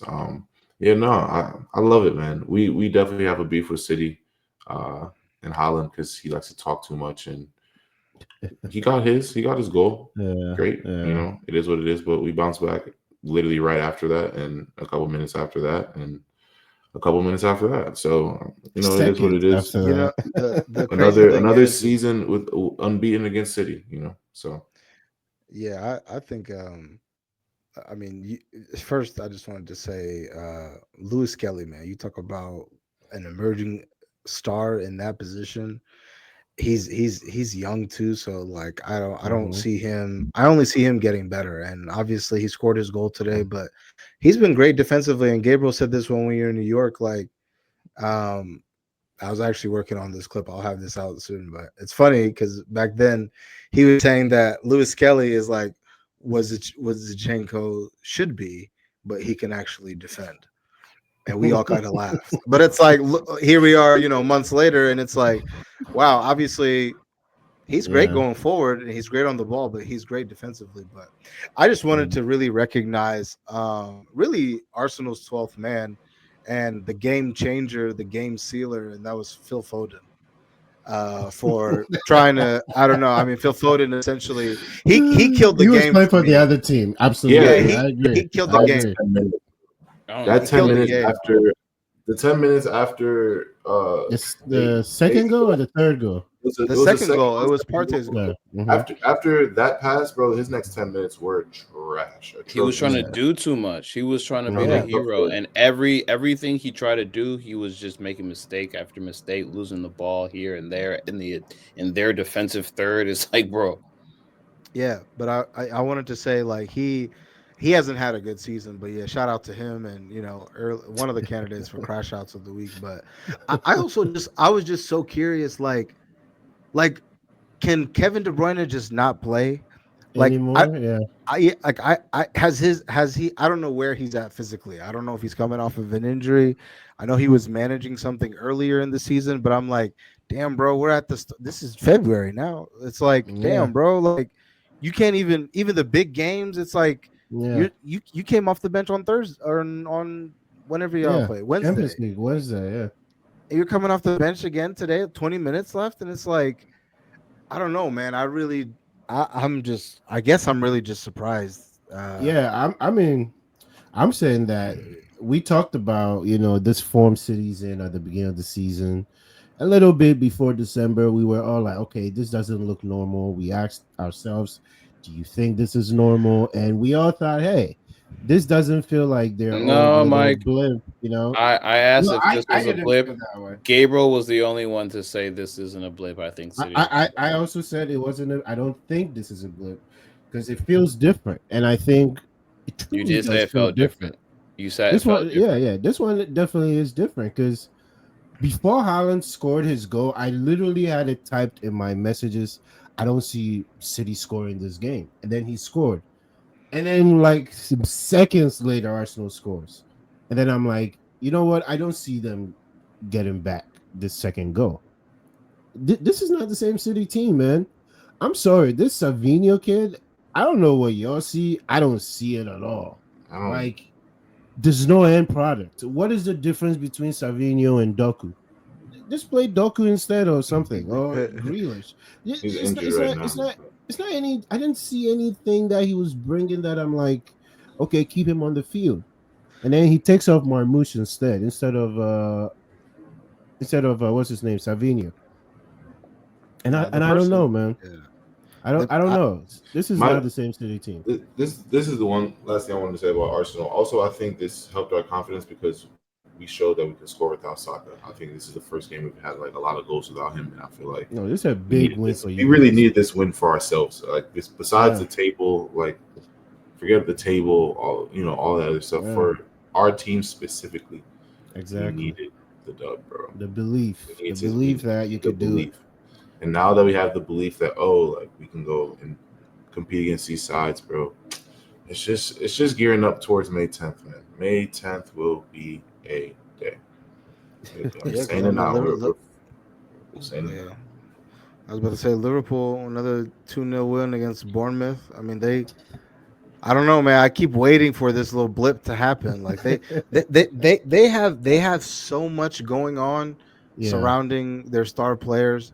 It's Hmm. honestly impressive. It's Yeah, honestly very absolutely. impressive that they've been able to keep it together. But Salah another goal. The goal brace. Did he get a brace or did he just get one?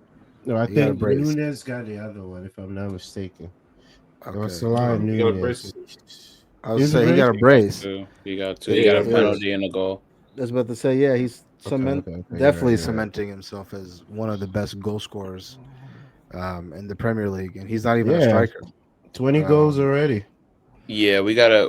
I honestly was gonna end our talk on the Golden Boot race. It's funny that Mike brings it up because I wanted to talk about Liverpool because I know we done talked for 90 minutes already, but we brought up Salah a few times this season. We brought up Salah on how we got to start talking about best African in the Prem, how we got to let his you know all that end. But then a few weeks ago he passed, or last week he passed Thierry Henry on the Prem all-time goal leading list, and now he's at 170 7 goals in the Prem and counting 178. I- I mean he's gonna, in my humble opinion, encroach on 200. I think he's gonna hit 200 by the end of the season in the Prem, based on what he's been doing. Easy. Like I know we don't like to talk about City, and Omar probably will hate us for not talking about City, but Liverpool, you mean?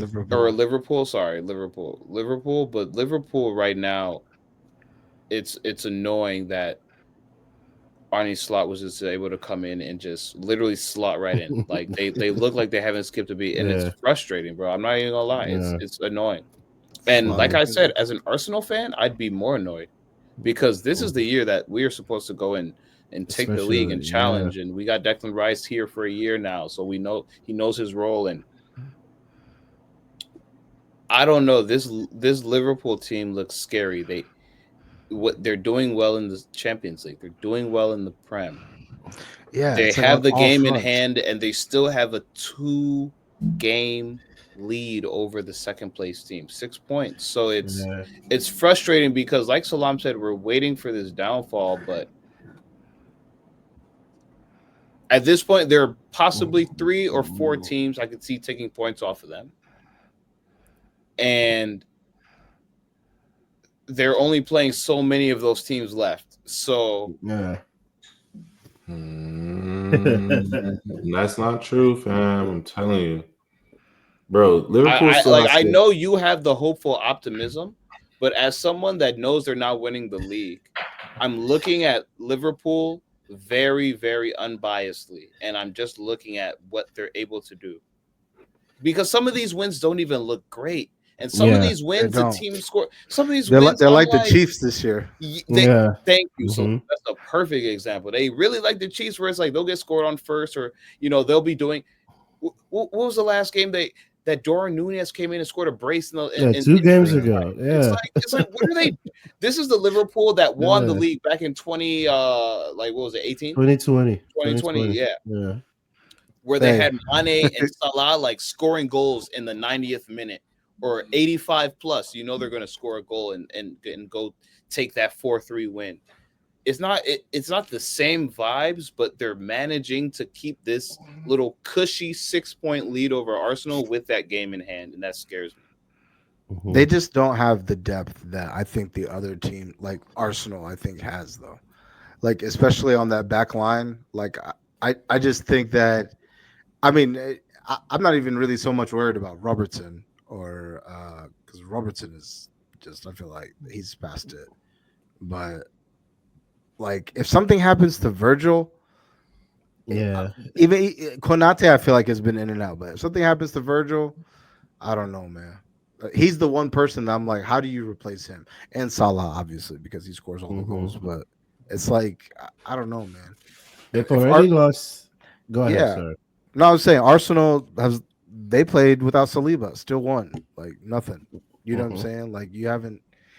I don't know, man. I'm just there's going to be a moment in the season where I feel like they're going to have to rely on more than just the, 11 to 13 players that they've been relying on, and I think that's ultimately going to be the difference in the season. I mean, for me, Liverpool still has 5 matches. They still have to play Chelsea. They still have to play us. They play City away. They have to play Newcastle. Like, I know they're not great, but they have to play Spurs. And and they still have to play Villa away, too. Like, these are 6 matches where I'm looking at, like, you can drop points, bro. Play You somewhere. can Yeah. drop Yeah, Yeah. points. And I'm yeah, not Yeah. saying There's that, points to yeah, be dropped it's, somewhere. Yeah. yeah, like, you're the, regardless of, you know, where other teams stand, when they're playing the first team on the table, you always It's have different. yeah, it's always a target, bro. There's always a target. Oh, we want to beat the best. Oh, we want to beat the best. Whether you're 20th last on the table or you're second on the table, you want to beat the best. So, especially when it comes to these bigger club matchups, teams are going to want to yeah. play. No, That's yeah, what I'm saying. I'm happy I yeah, don't have to see Villa. I'm happy I don't have to see them for the rest of the year because they just re-upped. I'm good, but Liverpool has to go see them. They have to go see them at Villa Park, and I want to see what happens. Yes, it's tough going into Anfield, but they have to see us. Yeah, Chelsea's not going to be easy match either. And Mhm. and honestly, you guys have a running thing of draws for the last I don't know how many Yeah. years. So these are points Hmm. I hope that's the expecting you thing. guys to drop. You know I what think I Yeah. it's going mean? to be So it's harder like against you guys. It's going to be harder against you guys as because Bournemouth was supposed to be a tough game too. yeah, I mean, they beat them. I think against you guys, it's going to be like those are they going to be the still Yeah. telling still got matches. to play United. Like Yeah. there's still matches. Obviously, we still have to play got people too. You know what I mean? We still have to play Chelsea and all these teams, but there are points to be dropped, and I don't think that this team is going to for the next 14 matches or 15 matches for them go undefeated. Points will be dropped, bro. So it'll Points things will No, will be yeah, happen. dropped, and we will be there. I To pick them up. no, that's Yes. funny. I said what I said because I wanted this conversation to go another 10 minutes. I wanted y'all to get a little. No. Wait, City, Liverpool, woohoo, Nah, Arsenal. nah. I mean, yeah, no. I wanted to hear that take because personally, I think Liverpool looks really good right now. But once it gets into March and everything is getting more serious, we're gonna have to look at these games week by week. But we're still a few months out from that. So I just wanted to see how y'all felt because we'll come back and we'll revisit the same question. I'll remember this in a month and we'll talk about this exact question. But yeah, man, I know we didn't do too good on our Locks. picks this week. It's like we took a week off this January. Yeah, We got man. brain freeze. It was too cold in Ohio, something like that. Yeah, Black one of the three History Month, did. though, man. We we Yeah, we Black we're We're History gonna Month. back. come We at coming you guys. correct. We coming correct. We coming correct. Black We're History back. Month, we Yeah, gotta come yeah. correct, man. I'm betting on all black people. I'm not mad at it. Yeah. Hey, man. Goal or assist. Okay. Yeah. But anyways, Predictions shout for you out. guys. Yeah, shoutouts predictions. Yeah, let's do predictions first. We haven't talked about Chelsea, so you guys go first, man. You guys, the circus. You guys are back West in Yeah, action Ham tomorrow. at the Back bridge. in action. yeah. Chance to go back into the top four.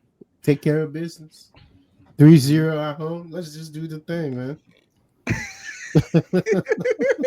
Nah, I'm not gonna lie. Like, I'm not gonna lie, Mike. I'm gonna be serious with you because me and Mike were texting earlier, but I didn't tell him anything about this. We need these 3 points. I'm calling Oh it yeah, GRG. heavy, heavy. I'm We Wow. calling it need this heavy. GRG one thousand Yeah, Wow. percent yeah. because if you look at everyone around us on the table, they did what we needed to happen. Exactly. Nottingham Forest dropped points, City dropped points, Newcastle dropped points.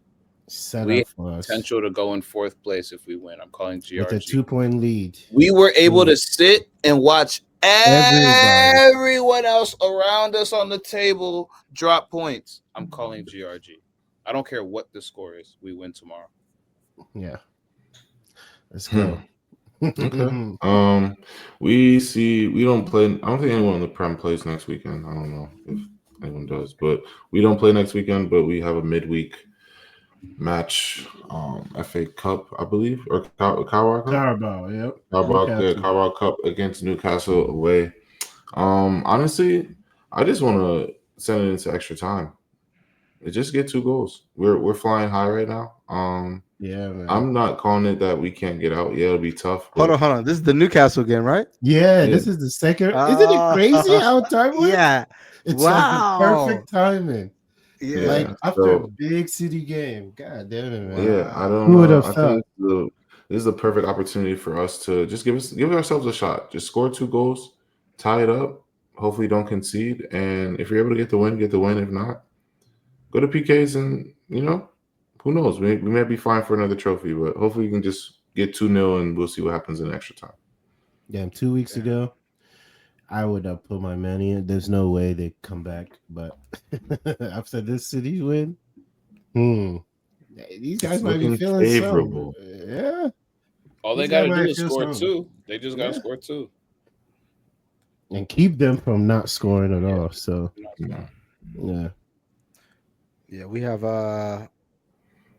have Leicester at home in the FA Cup. We have 5 losses in the Premier League at home at Old Trafford this year, which is crazy. Um, but or I think we're playing Leicester at a very good time. Very up and down, Leicester team since Van Nistelrooy has been there. They started off very well, but mhm. obviously, haven't found that same consistency. So I think that this will be a good game for us to get right. I'm not I'm not gonna Shit. call it GRG, but Cornelius, you called one, right? Yeah. Fuck it, I'm call one too. I'm gonna call one Wow. too. Two. This is Have you ever this had is. 2 GRGs in I the was about same to say, week? yeah. I don't think we've ever had 2 GRGs. So I we don't yeah know. we have 2 GRGs. Unprecedented. So I mean we'll see. The pot will be big if we both lose, but no, I think that this is a good game for us. We're at home. This is again another opportunity for us to build confidence. We'll get closer to a trophy. But yeah, I say we win. I would say 2-1. Hopefully, I would like to see Bayindir in goal. Um, that's Jeez. just. I know it's Black History Month. Shout out, my brother. But but Nah, you but can't say that. no, no, The no, no, no, first no, no. United goal was even funnier.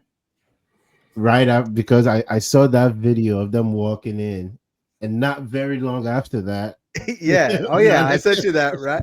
Yeah. Yeah. When he came in, he looked like just had a meal. He's been chilling. Like, oh, what I'm saying? I was like, oh Did no, y'all see that video of them yeah, walking bro. in, the players walking in on Oh, IG? nah, yeah. Nah, bro. I like he looks Uh, like such a nice guy. And that's the thing from the other platforms I watch like this, like they like the people who have the opportunity to meet him, they say that like he's actually a very nice guy, very genuine person. And I believe that. But my God, you know what I'm saying? Two things can be true, bro. But nah, I think we win. Yeah. And yeah, let's get into crash outs. Do we have a consensus crash out? Phil Foden. Yeah, It's yeah, Phil Foden for me. yeah. I would say. Yeah. Did anyone else crash out? I mean, Brighton crashed out. Ooh. Yeah, yeah, Oh, bro. so they got crashed out. It wasn't even their choice. Yeah, Yeah, you know what? Probably Brighton. Shout out to Brighton, man. yeah. That 7 that was Right? great. They did not have a choice. I was like, Yeah, what am I watching? I'm like, yo, is this team really that They serious? caught the Yeah, wrath of Nottingham Forest, fam. yeah. Forrest Jeez. is doing 100%. something First game of the crazy, man. weekend too. It set the tone. I was like, I bro. was all happy. right. Elanga, Chris Wood. Who would have thought? And I was gonna ask y'all, and this is no shade to Chris Wood, but like, why is Chris Wood killing like this? I Why know, is he I scoring know, like? I know. Why is Chris Wood killing? Like Bro, that's you know Makes what no it is, sense. bro? It's that perfect marriage of I don't care enough, but I still love this game. Because I feel like it was like Jimenez at Wolves, where he was at Wolves and he was like, before the injury, he was like, Yeah, killing man, it. I'm in the Prem. I know I'm on I'm on a not so great team, but I'm in the Prem. I'm Mexican, and they let me in the Prem, and it's just that is that perfect blend of talent. I don't care enough, but also I'm gonna ball out. And like, it's if you can find that perfect mix, and I feel like Nottingham Forest is that team. And to honestly, my shout out was going to be Nuno, because Nuno has had, he went from Wolves to Yeah. Spurs to Al Ittihad, to where we were like, dang, he got demoted to Saudi, he's done. And then he went to Forest in 23, and Yeah. 2 years later they're second place in the Prem. So I don't know. I think it's if you find the perfect marriage. Arsenal guy said third, not second. You said what? Third. I said the My Arsenal bad. fan. My bad. I forgot. For them to be top four, let me be PC. For them to be top four, I think they just found the perfect marriage, to be honest. Yeah, it really is. I think they all just play for each other on that Forest team. That's what it is.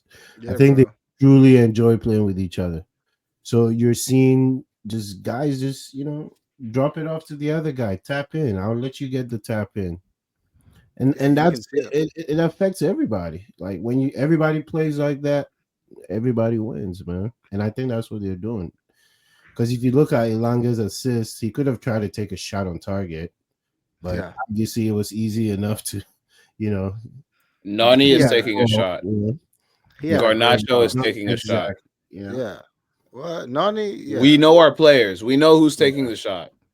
yeah, bro. Yeah. But nah, I mean, that's a great point. And they, I mean, all of them in their own right. I feel like they were all kind of like cast-offs too, like from wherever Exactly. they came from. Exactly. But it's Exactly. just it's so ironic that Ilanga is the player he is now. Ralph Ragnick loved him. It was like we need him to play more. And he said what he said about Rashford, and now here we are, and it's like wow, Ilanga would be so great No, on our but team even the now. year he played for you guys, he was one of your most Right. He productive was all guys. right. So He it was just wasn't Productive young. like, players. He was just yeah, young. Yeah, he was just young, but and I mean it was profit though. Like we couldn't have sold Rashford at that time. yeah. You I could mean, have. You could have sold him for 80 bands, but No, I've yeah, been telling you yeah. that. I've been but telling you. You were no, the one that was saying he can't go It's crazy. anywhere. you're right. You In were the hindsight, yeah. I was wrong. In hindsight, I was wrong for sure. Y'all could have bagged on him, but hey, even 40 million, that's You're on still a mute, bag. Gabriel. But it all started once he wanted to Accountability be in the kid. 2025. I love it. No. You Accountability. know what, Gabriel? You just gave me a great idea for an episode when we do our next live show. Maybe not our next live show because I think our next live show is going to be like our end of the year recap. But we're gonna have an accountability show in 2025, definitely. Well, we're gonna go back and we're gonna look at some old footage. But nah, I'll keep mine short. I wanted my shout out to be I wanted my shout out to be Duran. Yeah, I wanted to shout Mm, out Durant, man, mm, because he got his move. He's going to Saudi. He's making life changing money. yeah. Has an opportunity to live, in a different country, experience a different culture, and most importantly, get the bag, man. I know a lot of people say that, like, oh, why is a player of his caliber going to a league like this, and in the middle of his prime, but It's not as his he get, prime. bro, yeah, he's still growing, but it's just kind of He's like, like 23, bro. yeah, but Yeah. this is, but Still this is young not. enough to come back. Yeah, but this is not the Exactly. time. Traditionally, this is not the time. Traditionally speaking, this is not the time for a player of his age to go to a situation like this. But nah, man, he's making life changing money, and it kind of, for me, it goes back to that Igalo video where he's like, I don't know if you guys saw him. He was sitting Wow. there, and he was like, "We play for Wow. money. We don't play for anything else. We play for money." When you go to the supermarket, you can't buy anything with your with your trophies. I feel it, That's bro. true. That's Shout out, true. shout out to Durant, That's and that's shout like out that to Kanye skit. You go to school, you get your degrees. You know yeah, what? man. When I get when I get out of school and I'm looking for a job and it's been 6 months and I Yeah. still don't have a job, you know what'll keep me home at warm at home? My degrees. Nah, I'm telling you, man. Shout out to Durant Igalo said, "I'm gonna and go chase Durant. that bag, man." Yeah, man. Shout out to Durant and Igalo, man. The clip is Mhm. hilarious. I don't know if y'all saw that. No, I didn't Where see he's that just, clip. That's funny. I'll send it to y'all, man. He Yeah. said, we play for money. That's it. All right. You guys got any shout outs? You guys good? That's it. All right, cool. Well, good episode, guys. I'm sure things will happen by the time this episode comes out because tomorrow is the last day of the transfer window. And obviously, being in America, they're a little bit ahead of us on time. So who Uh-huh. knows? Even by the time that we wake up, you know, we might get more news. But um, Well, before we do, good luck. Official that Kendrick Lamar's "Not Like Us" won Best Rap Song at the Grammys. oh really? We all knew that was gonna happen. So Kendrick just opened his mouth. We all knew that was gonna happen. Kendrick. Who Yeah. who would Kendrick Lamar in this moment? Who would Kendrick Lamar be in world football? Like who's having a crazy moment right now? I Gabriel, you're on mute. I don't know if you say anything, but you're on mute. don't know. Mm. There's not really anyone that's having like a wow moment. Maybe Salah. Yamal, Maybe if anybody. Salah. Maybe Yeah, Salah. Yeah, yeah, Yamal. Ma. Yamal. Yeah. All right. Well, we'll see. Appreciate everybody for tuning in, and as always, good luck to you in your future endeavors. Damn, Chip Kelly going to the NFL.